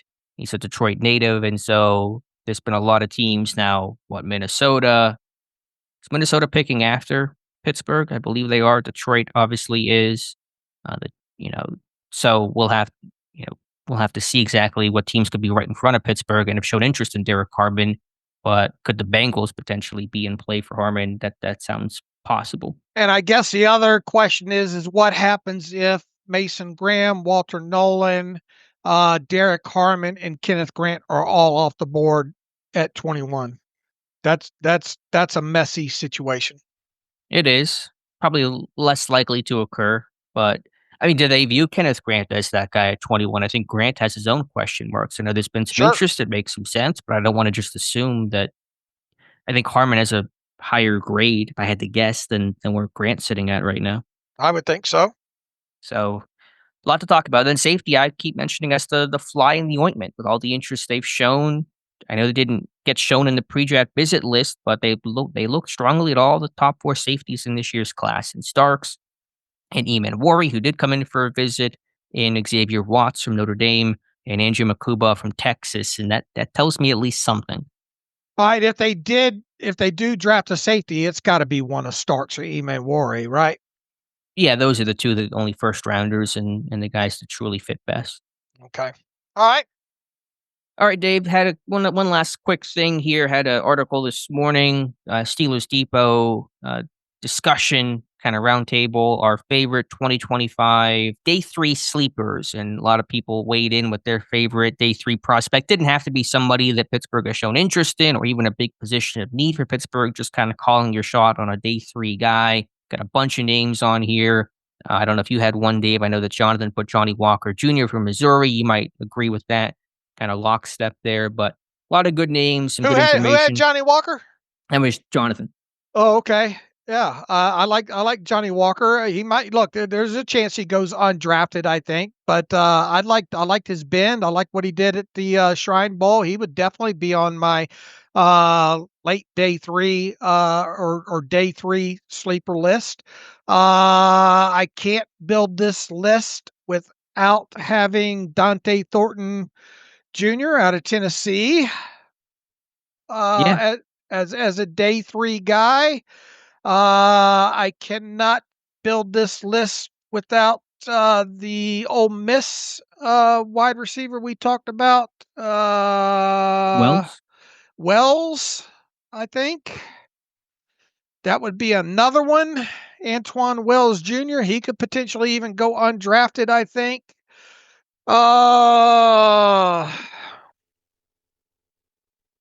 Johnny Walker. I'm drawing a blank of who else I would throw on this list. Give me throw out some more names out there. I mean, I'll read off some of the choices that our roundtable made. Joe Clark went Elijah Ponder from Cal Poly, and I didn't watch him specifically, but watched the Stanford game, and Ponder made a lot of plays, and Joe said he had a great Shrine Bowl week. Josh went with Efton Chisholm III at Eastern Washington. He's talked about him also during the Shrine Bowl. Nate Costco went with the Edge from UCLA, whose name I will have a tough time pronouncing, but that was his selection there. I went Teddy Buchanan from Cal, the off-ball linebacker, transferred up from UC Davis, splash playmaker, tested well. Needs to probably be a little more instinctual, a little more technical, but a lot of big-time talent with Teddy Buchanan, who I think truly has made money this pre-draft process, as tired of a term as that is. Jonathan went Johnny Walker Jr., Ross McCorkle went Isaac Tesla from Arkansas, who's gained some buzz recently. Jim Hester went Holland Pierce, the big hulking offensive tackle from Rutgers. Tom Mead went Thomas Fedone II from Nebraska. Stephen Pavelka went Bashal Tootin from Virginia Tech. Scott Pavel went Jalen Travis, the offensive tackle out of Iowa State. And Dr. Melanie Friedlander went Jay Higgins, the tackling machine out of Iowa. What about Elijah Roberts, who they brought in out of SMU, who I view as an edge? Did you like his tape overall? I mean, you did, right? Yeah, I liked him. I think he could be in play for this team in day 3. I mentioned, Johnny Walker Jr. out of Missouri. I think they're going to like him. He might go undrafted, but I would not be surprised if he showed up as a 7th round draft pick somewhere. Sure. Yeah, some other guys that I could have put on the list. Dan Jackson from Georgia, I think will be a special teams ace at the NFL level for a decade, even if he won't become maybe a full-time starter. Malachi Moore is a safety nickel hybrid out of Alabama, who I think is being viewed as a day 3 guy. I really liked his tape. He didn't run particularly well. He had some injury stuff this pre-draft process, but I did really like Malachi Moore. If Craig Woodson is still viewed as a day 3 pick, which I think he probably is from Cal, I like these Cal guys this year. Who else did I have on my list that I really did you have? Zaw Frazier? Zay Frazier from UTSA. Yeah. That's probably a good one to put on there as well, who certainly gained some buzz. Is that long, ball hawking corner that UTSA seems to be producing almost every single draft class at this point. All right. And I mentioned Robert McDaniel from Jackson State as well, who may go undrafted, but I think really has some interesting kind of Nate Hobbs type role at the NFL level. All right. Who was the small school defensive lineman that they showed up to go see? Like interior defensive lineman? Yeah, it was one of those super small schools that we were surprised that we spotted somebody there. Oh man, I didn't get a chance to go look at his tape. Do you remember that? Super small school. Who went? Do you know? It wasn't Homlin. It wasn't Dunbar. Like this was an FCS school. It's killing me. I mean, it'd be in our tracker, I assume. Yeah, remember you said good spot, Dave, and it was a super small. Oh, the Baptist. Yeah. Marion Baptist or something. Or no, I had the pronunciation in my head for a while. Ouachita Baptist. I believe the pronunciation. That was on Rovell Carter. Yeah, he's going to be. I mean, he's going to be undrafted tryout level type of a guy. There's actually a safety there, Josiah Johnson, that I thought had some intriguing tape and testing. All right. Yeah, that's what it was. But Carter's not going to be drafted. Okay. Could be undrafted free agent. I could kind of see that. That kind of is the Steelers vibe of things. What else? That's basically, I think, all that I had. So anything else, Dave, feel free. If not, we can get to some reader emails and close out today's show. All right, let me pull up the email machine here. Let's see. Brian Tellini. Good morning, Dave and Alex. My first question is specifically for Alex. I'll sit this one out, Alex. You always say to either take a big swing at quarterback or pass. What is it about Will Howard that has changed that thought process? Now lightning round draft questions for both. Okay, answer that question. What is it about Will Howard overall? And I think it's pretty apparent in the article and video and all. Yeah, I mean, it's a guy that I just viewed as a borderline almost first round grade. I gave him officially second round grade, but he was a guy because usually those mid round guys, they have some sort of real big flaw in their game that you just really can't get past. But I think his accuracy was the real thing to me. His touch throwing, he really understands how to layer the football in. And when a quarterback can do that and kind of show that level of touch, because there's a ton of guys with big arms, but don't know what to do with it at the NFL level. A big arm alone's not going to get you by. It may get you by through college, but not on Sundays. And so Howard's ability to make those touch accurate throws, the way he grew during his year at Ohio State. Yes, he had some mistakes early in his career, early in his season there, but new offense, new system. You're going to make some mistakes. He settled in, played his best football late. And so just a guy that I had a really high grade on that says if you want to make the exception to that fourth round, third round quarterback selection, you take a guy that you grade out really, really high.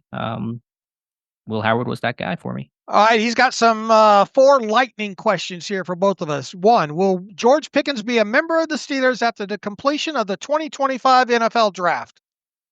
I'll say yes. I'll say yes. Would you bet your house on that, though?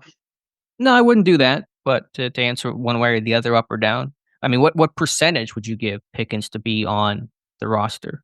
Probably 98%. Oh, that's pretty high. That's close to bet your house territory. Yeah, but it's not bet my house. Okay, I'll say 85%. All right. Will the Steelers select an offensive tackle prior to round 5? I'm going to say no. I wonder if there's a chance they would look at Charles Grant from William and Mary, but Round I think he 4. will go higher. I think he'll go higher than that still. I think he's going to beat projections in a weaker tackle class with how athletic he is. It's easy to say, I'll still say no, but I wonder if offensive linemen's sneaking around somewhere on day 3. Will the Steelers make a selection in round 2 of the 2025 NFL Draft? I'm going to say yes. And that comes from our conversation earlier. I will say no. If they do pick up extra capital, a third rounder is more likely. All right. Which position gets selected first, a wide receiver or a safety? I was going to say running back. That was our discussion earlier. As much as I've talked about safety, I will still say wide receiver. I will as well. Garrett writes in a recent article for ESPN, Brooke Pryor wrote, Tomlin set training camp as a line of demarcation where an incomplete quarterback position would hinder team development. Does this mean that the Steelers are not only willing to let Aaron Rodgers skip OTAs, but also that they might not even sign him until July? I mean, who knows? And I remember the quote on that, the demarcation line, that the OTAs are for teaching and yada yada. So, in theory, is it ideal? No.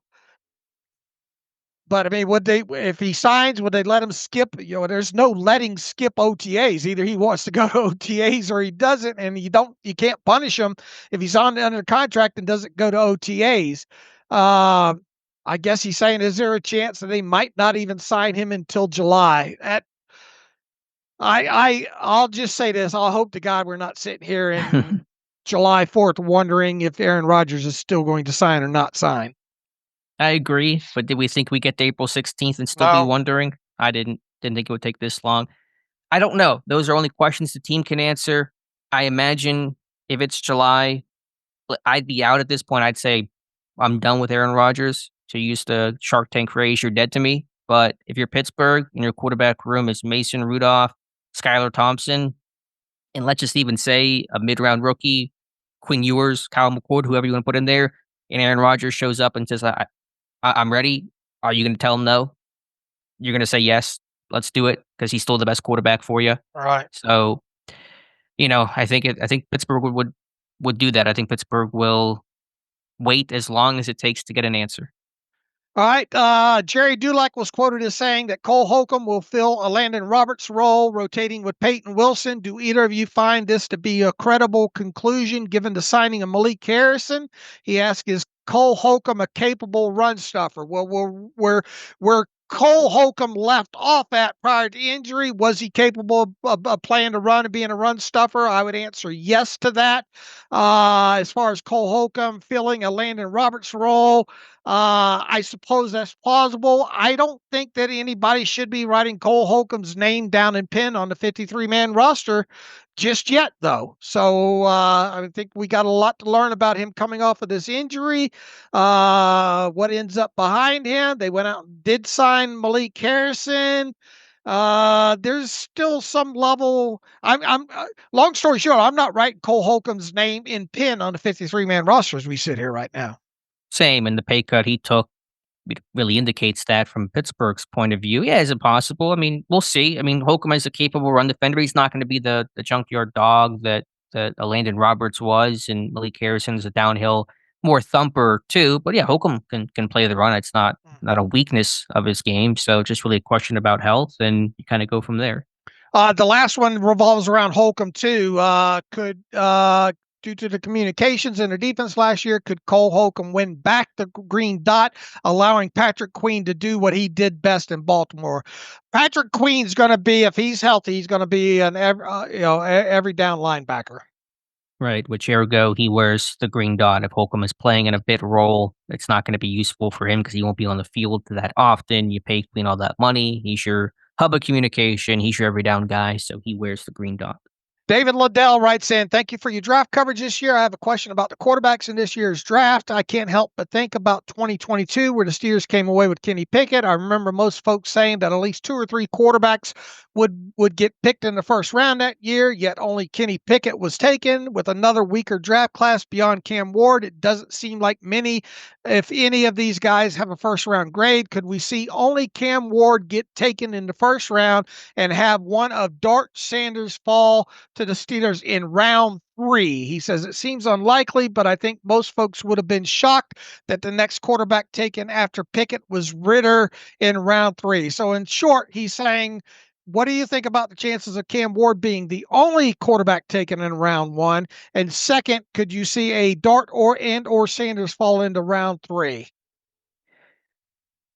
As I've said before, anything past Ward at number 1, I just throw my hands up and say, I don't know what's going to happen. I don't want to discount anything. I think it is a weaker class. I did not have first round grades on Dart and Milroe. I would not take those guys in the first round. You know my thoughts on Shadur Sanders as well. I imagine at least a second quarterback will go in the first round, even if that's somebody trading up into the 20s or something like that for somebody. I know, what happened with Corral and Willis. I just like to think the NFL has smartened up a little bit since and isn't going to invite these guys like Dart and Milroe to the draft only to see them fall all the way into the third round. So is it possible? Sure, I get it, but I just don't think it's likely. I'm with you on all accounts. I think more than Cam Ward goes in the first round, and I would be surprised if both Dart and Sanders fall to the Steelers in round 3.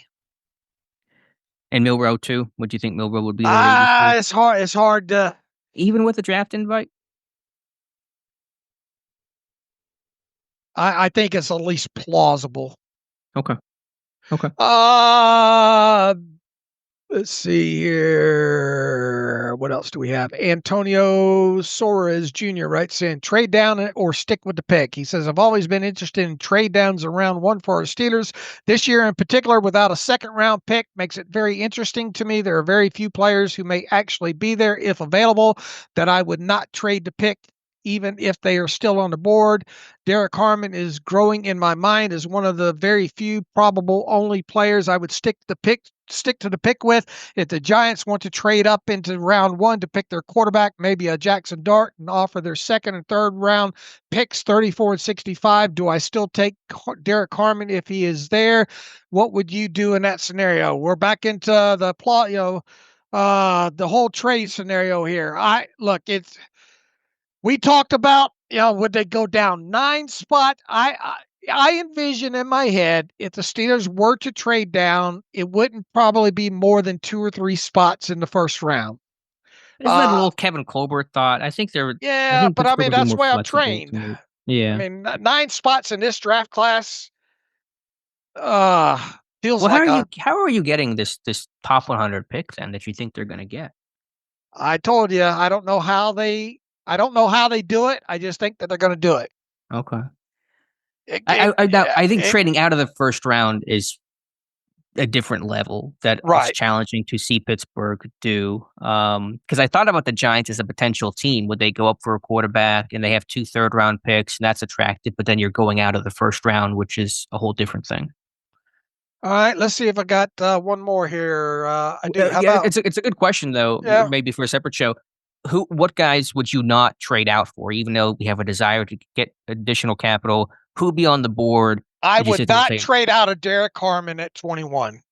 okay, anybody else that are semi-realistic I mean, possibilities to be there? if Nick Emanuori was sitting there at 21, that would certainly be hard to bypass if he fell down there.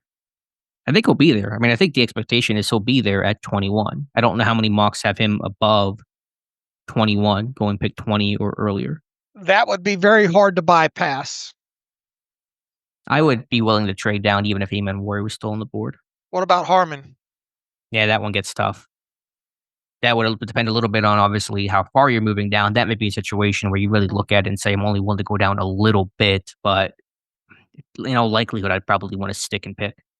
All right, one last one from Bill Ewan writes in, please don't change the show. You guys are awesome, and I look forward to those every Monday, Wednesday, and Friday. He's talking about the length of show, and that is something that sets you apart. You're able to deeper dive into topics, which is awesome. Bill, we're not going to change. I know we get a lot of pushback here and there, man. You'd get more listens if you only had a 35 to 45-minute show. Sometimes Dave rambles about the salary cap and cash. Sometimes Alex throws out there, I got one more question. But this, here's the thing. I enjoy getting on here talking to Alex. I don't know which way the show goes every day. I like deep diving certain things. I like going down rabbit holes. I don't like to feel rushed on certain situations. If news comes up while we're on the podcast, I'd like to discuss that. Our show is what our show is at this point, and we have either diehard listeners like Bill. We have probably occasional listeners that depending on the topic and time allocations, a few others, and then there's some that probably only listen to the first 25 minutes, and then there are some that won't even listen to us at all. So some people despise me. I get that. Some people don't like the stuttering. I get that. But we are what we are at this point, and I can't foresee us changing the show to trying to cram in. There's been several times where I've told Alex, "Okay, we're going to do an hour show today," and 2 hours later, we're doing that hour show. So we try to put 8 pounds in 5-pound bags. Yet to be successful, but yeah, we're not going to change. Probably it's just in our DNA at this point to do what we do. All right. We have managed to do this within 2 hours. So there you go. Anything else you'd like to add? Any late breaking stuff coming in? How do you feel about today's show? Feel good about today's show. And this is from Mike Adesso mentioned this. I didn't realize this. Maybe you know it, Dave. You know who you share a birthday with? Bill Belichick. Yes. I didn't know that. Yeah. Happy birthday to Coach Belichick. Belichick. Dave Bryan. Yeah. And I think who was Charlie Chaplin. How was he? Let's see. Famous birthdays on April 16th. I believe Kareem Abdul-Jabbar, maybe. Yeah. Okay. I'm gonna look it up here. Martin Lawrence, Chance the Rapper, Akon. You're right. Charlie Chaplin, Kareem Abdul-Jabbar, 78 years old today. So you're in a heck of a crew there, Dave. I'll read off that list. Who else is on that list that I haven't? A lot of people I don't even know because they're in their 20s and I'm just impossibly old at this point. But John Cryer, who played on 2.5 Men, that's a name I recognize. Let's see.